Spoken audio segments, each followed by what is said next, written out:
Olá pessoal, boa noite, tudo bem com vocês? Espero que sim.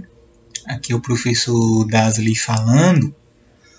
Estamos aqui em mais uma etapa das nossas aulas não presenciais e, em particular, nesta videoaula, estaremos aqui tratando da resolução de algumas das questões do livro didático que nós recomendamos na aula anterior para que vocês pudessem assim resolver tais questões como maneira de fixar melhor aquilo que foi visto e ouvido na videoaula anterior.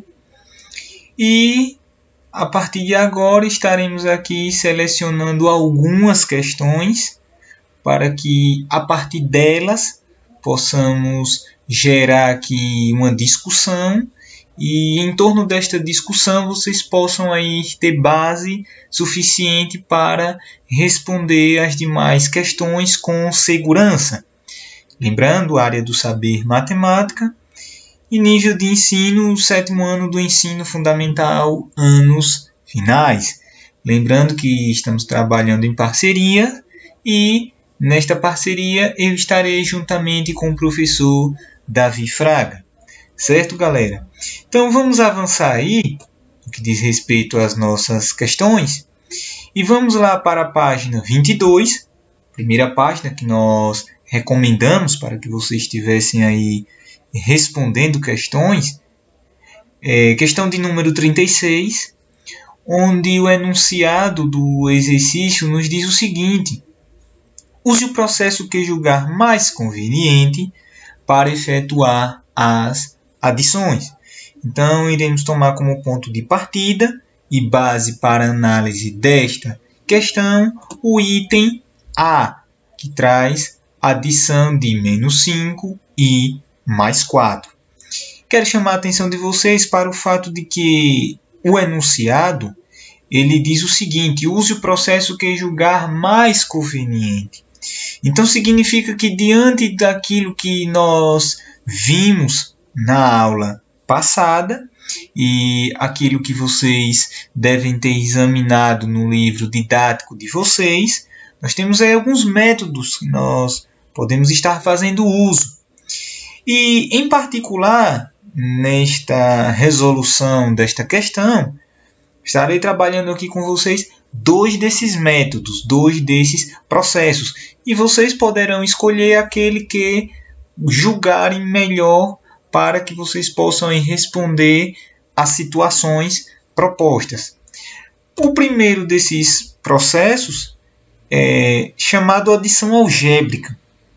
E só frisando aqui, na adição algébrica, a priori, nós não faremos uso dos sinais de pontuação matemática, isto é, parênteses, colchetes, chaves, mas estaremos apenas levando em consideração alguns raciocínios lógicos com base nessa questão da significação dos números inteiros, certo?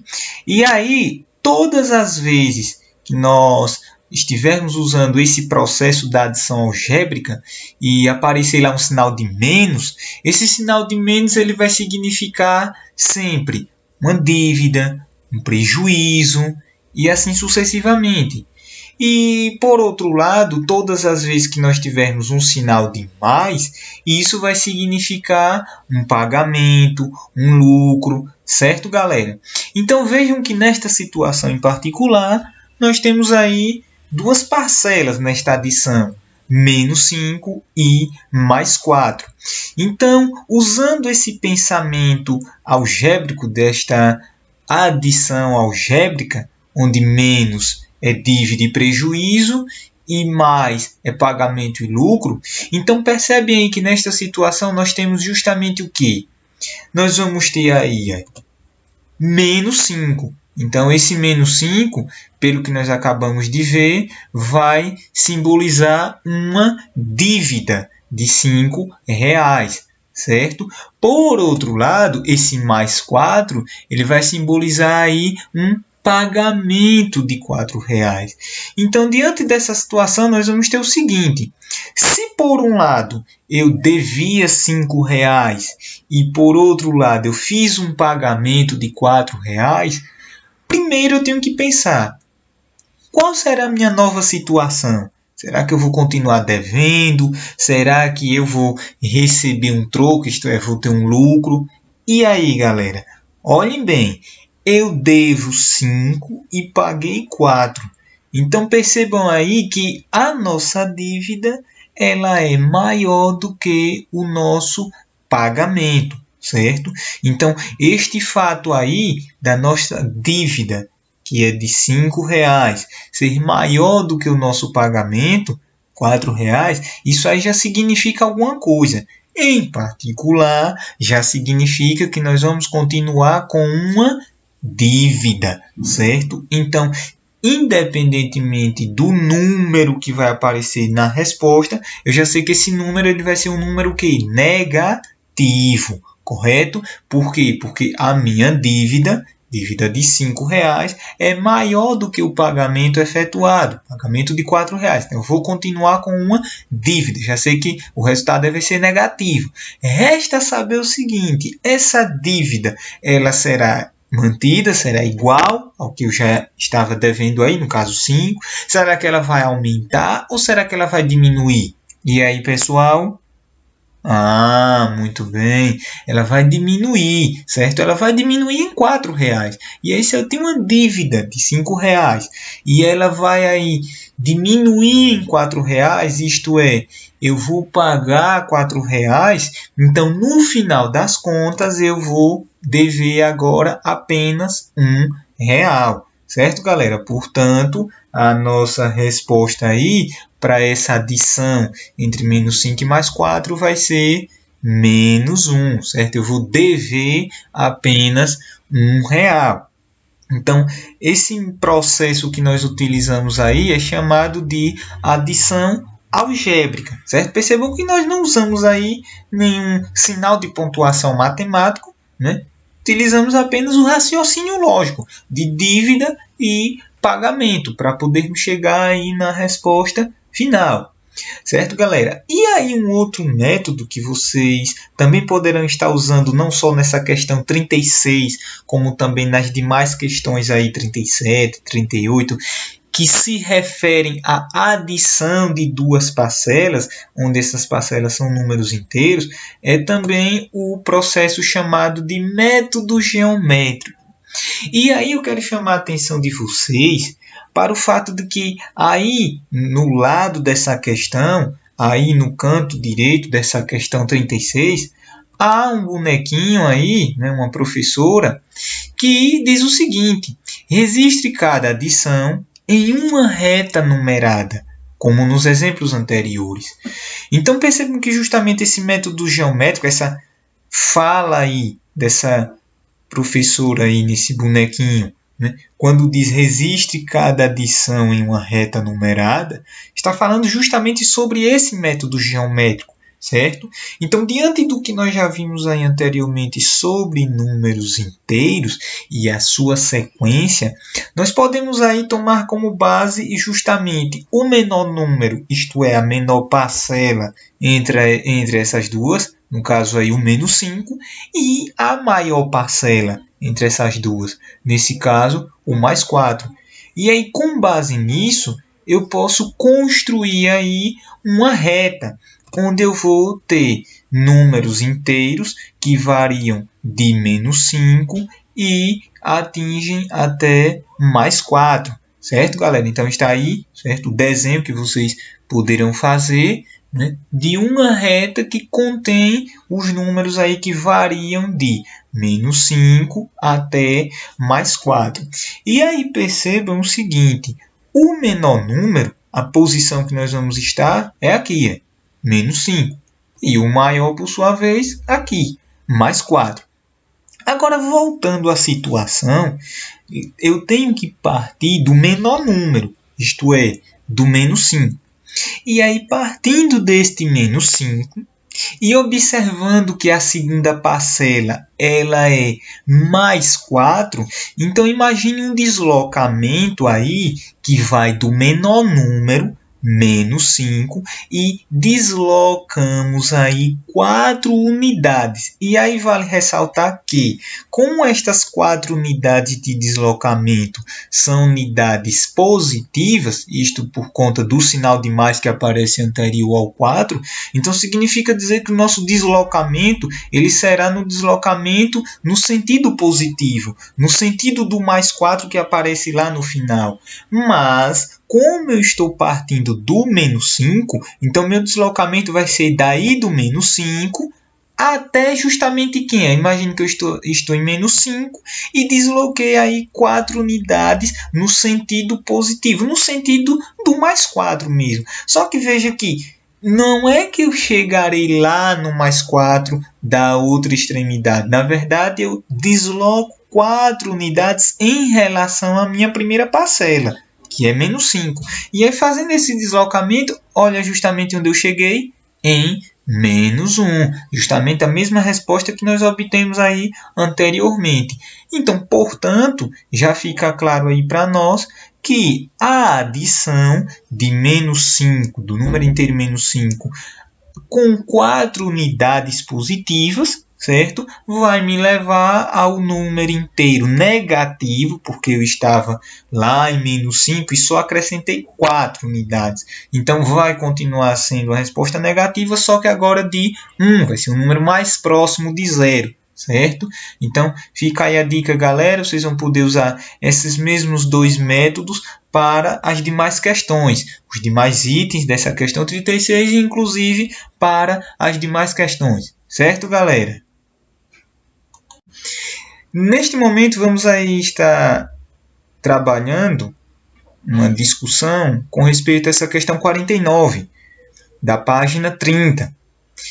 Onde o enunciado nos diz o seguinte: vamos imaginar o movimento de um elevador em um prédio de 8 andares, acima do térreo, e 3 subsolos, como indica a figura. Então, percebam aí, né, o prédiozinho nosso, né, representação, e ele tem o 0 como sendo o térreo. Acima do 0 ele tem 8 andares. E aí, pela nossa ideia de números inteiros, cada andar desse representará um número inteiro positivo diferente, a partir do 0 que cresce de 1 em 1.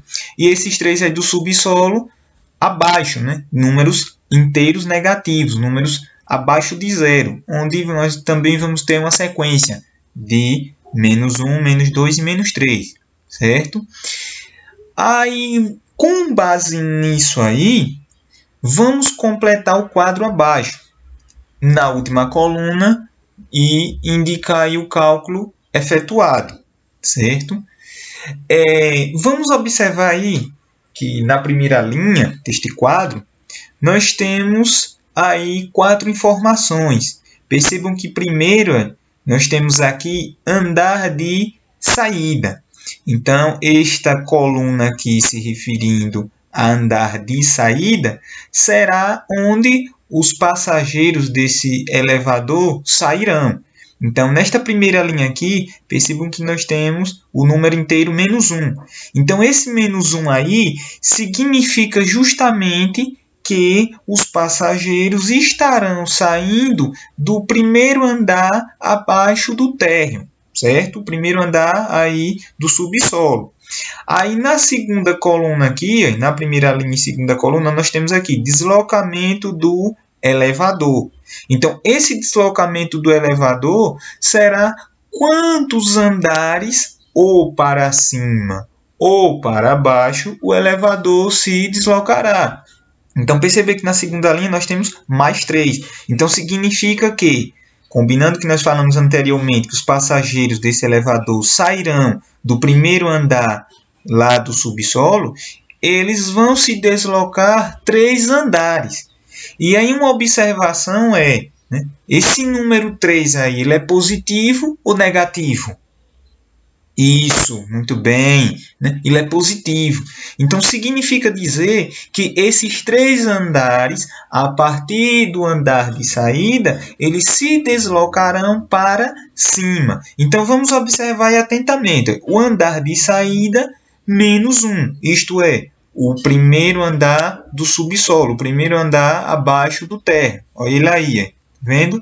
Aí nós temos um deslocamento de 3 andares para cima, já que esse número 3 ele é positivo. Então, nós vamos deslocar a partir do menos 1, vamos deslocar aí 3 andares para cima. Vamos para 0, mais 1, e olha justamente onde nós vamos parar, no segundo andar acima do térreo. Certo, galera? Então, a partir desse menos 1, deste primeiro andar abaixo do térreo, abaixo aí do 0, nós nos deslocamos 3, chegamos aí no segundo andar. Então, mais 2. Esse mais 2 vai significar justamente que é o segundo andar acima do térreo. Vai ser o andar onde nós chegamos. E aí percebam, né, que nós, com base no que nós já falamos lá de adição, aqui nós também podemos usar aquela mesma ideia da adição algébrica para assim sabermos como proceder no que diz respeito ao andar de chegada e levando em conta de onde nós partimos e o deslocamento. Então, uma dica aqui, uma sugestão de resposta para vocês é o seguinte: nós podemos usar aí a adição propriamente dita, onde nós temos aí o primeiro andar abaixo do térreo, entre parênteses, significando aí negativo, que é abaixo do térreo, mas, porque eu vou me deslocar para cima, certo?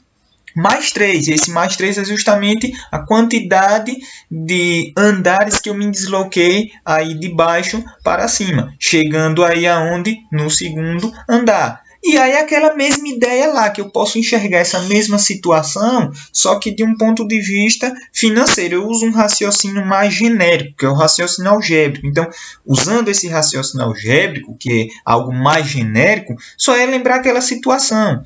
Menos 1 significa que eu devo 1. Mais 3 significa que eu paguei 3. E aí, se eu devo 1 e pago 3, eu vou receber, na verdade, um troco, porque a minha dívida ela será menor do que o meu pagamento. Então, neste caso, eu vou ter um lucro, eu vou ter um troco. E esse troco vai ser de quanto? De 2. Então, eu saio de lá da minha situação financeira e volto para cá para o meu elevador. Viu, galera? E aí, chegando assim no segundo andar. E eu também quero trabalhar com vocês essa última linha aí, onde nós temos aí o andar de saída menos 3, isto é, o terceiro andar aí abaixo do térreo. Só que nesse caso há uma diferença em relação ao que nós falamos anteriormente, porque agora ele não me dá o deslocamento, e sim ele me dá o andar que eu cheguei, que nesse caso vai ser o andar menos 1, que é aquele andar anterior lá, de onde a galera saiu aí na primeira situação. Então, neste caso, diferentemente do primeiro, ele não quer saber o andar de chegada, e sim ele quer saber esse deslocamento. Ele quer saber o quê? Se esse deslocamento ele vai ser para cima ou vai ser para baixo. Então, é a primeira coisa que eu tenho que saber. E a segunda coisa é quanto foi esse deslocamento.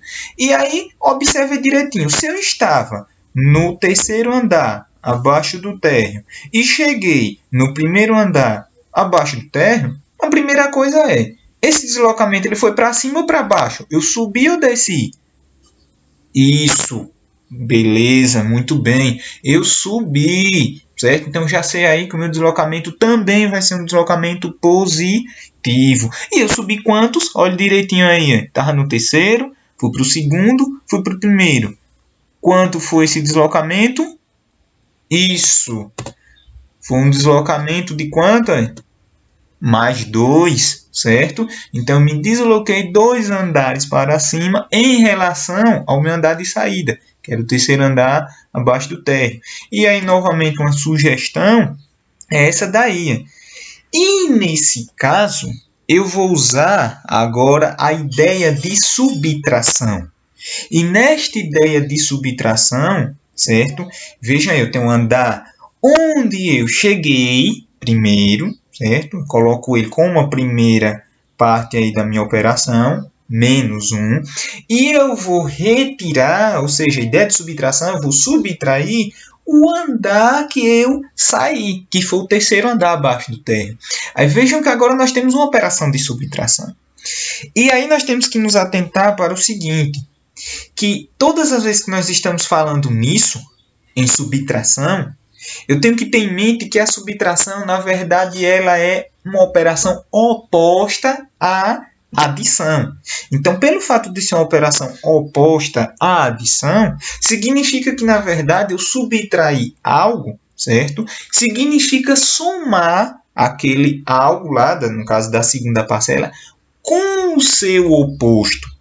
E aí, se eu tinha aí menos 3, né? Veja, eu tinha menos 1, menos 3, porque eu quero encontrar esse deslocamento. E aí, inclusive, uma ideia de subtração, todas as vezes aqui que nós falarmos nesse assunto de deslocamento de um objeto, de uma pessoa, eu estou falando justamente em encontrar essa diferença de uma posição final, que é uma posição de chegada, e a posição de saída. Então, essa ideia de deslocamento é justamente a operação de subtração que está nos bastidores disso aí, certo? Então, vejam que eu peguei o andar onde eu cheguei, subtraí o andar que eu saí. Para quê? Justamente para encontrar esse tamanho, essa diferença, esse deslocamento.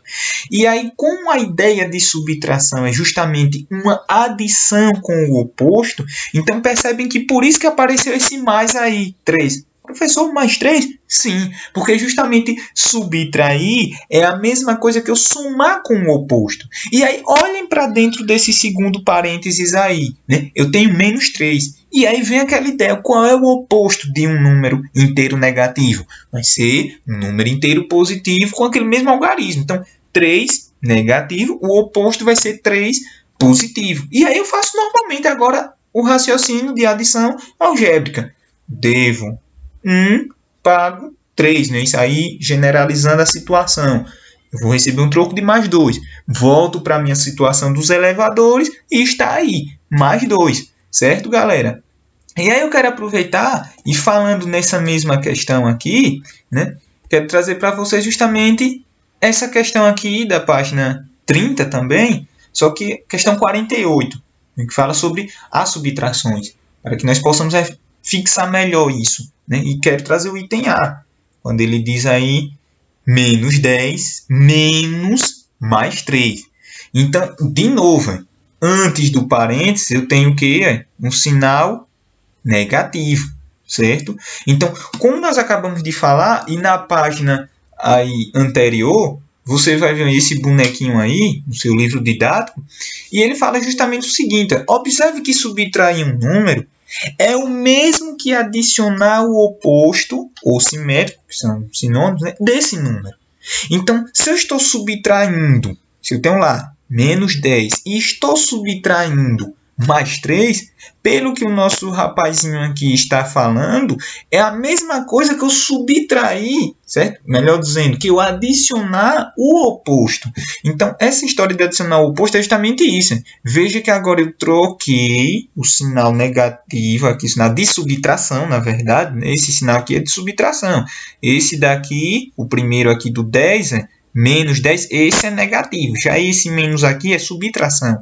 E aí, pelo que o nosso rapazinho aqui está comentando, né, eu faço essa troca aqui, que é a mesma coisa. Eu subtrair é o mesmo que adicionar o oposto. Então, eu troco subtração por adição. E aí, eu olho para o meu segundo parênteses, vejo que tem quem lá? Mais 3. E aí, isso é fácil, né? Qual é o oposto de mais 3? Menos 3. E aí, por fim, agora eu me deparo com algo que nós já vimos na questão anterior, né? Na solução da questão anterior lá da página 22 sobre adição. Porque agora eu tenho uma simples adição. Devo 3 e adquiro uma dívida de R$3. Devo 10, melhor dizendo, e adquiro uma dívida de R$3. E aí, no final das contas, isso é fácil, né? Porque é só usar aquele raciocínio algébrico. Devo 10. Adquiro mais uma dívida de R$3, vou continuar devendo, só que devendo mais, devendo 13, certo, galera? Então, fica aí a dica, nessa ideia de subtração, que tem essa diferença aí sutil da adição, que aqui eu tenho que adicionar ao oposto do segundo termo lá da minha operação, beleza? Diferentemente de adição, veja que a adição é mais trivial, já a conta já sai direta. Já a subtração eu tenho que fazer essa transformação na adição para aí sim usar o raciocínio de adição algébrica, que é aquela adição que eu não uso lá sinais de pontuações matemáticos, parênteses, colchetes, chaves. Somente sinais de mais ou menos, conforme está aí. E aí, com esse mesmo raciocínio, vocês conseguem responder todas as demais questões de subtração. Certo, galera? Então, fiquem aí na paz e queremos desejar aí uma ótima semana de estudos para vocês, né? E até a próxima aula.